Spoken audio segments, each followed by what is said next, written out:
Un jour, un frère fut enthousiasmé par le message de Romains 6.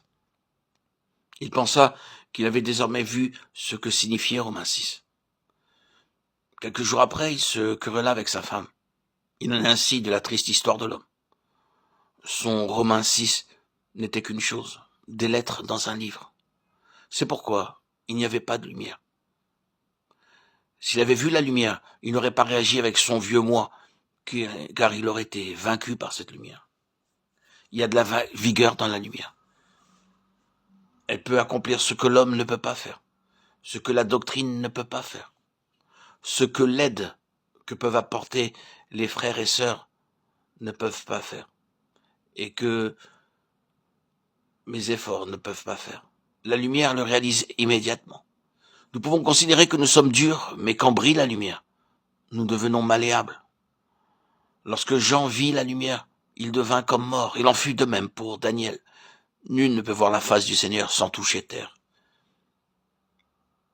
Personne ne peut apercevoir le Seigneur sans devenir comme mort, tel saint Paul sur le chemin d'Amas. Il nous est difficile de mourir et d'être humble. Mais dès que la lumière, lui, ces choses s'accomplissent. La lumière qui procède du Seigneur a une puissance destructrice. En la voyant briller, les hommes tombent.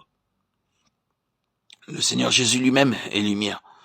Tous ceux qui le rencontrent et le voient tombent et sont affaiblis, devenant comme morts. Beaucoup d'hommes ont un caractère rugueux et difficile. Ils n'ont jamais été brisés par le Seigneur, ni par personne, ni par leur propre effort. Et ils ne peuvent rien changer. Soudain, la lumière du Seigneur brille sur eux. Dès qu'ils voient cette lumière, ils deviennent des vases brisés. Celui qui voit le Seigneur est définitivement affaibli et brisé. Nul ne peut voir le Seigneur et vivre. La lumière, c'est cela.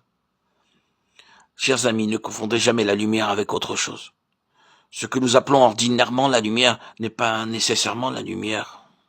Beaucoup de ces prétendues lumières ne sont que de la doctrine ou de soi-disant vérité. Ces choses n'ont aucun effet spirituel en nous. Il y avait un frère qui aimait beaucoup le Seigneur. Un jour, quelqu'un le rencontra et lui dit « Je suis heureux, je suis si heureux. Enfin, j'ai découvert la doctrine du péché dans l'épître aux Romains. » Ce frère lui répondit « Mon ami, comment se fait-il que vous n'ayez découvert la doctrine du péché dans les Romains seulement aujourd'hui ? Je pensais que vous aviez découvert la réalité du péché en vous, il y a déjà bien longtemps. Beaucoup essaient de découvrir la doctrine, mais ils n'ont pas découvert les faits. Aussi, cela reste une chose et des paroles mortes. Et dans ces choses, il n'y a ni lumière, ni vie, ni Christ.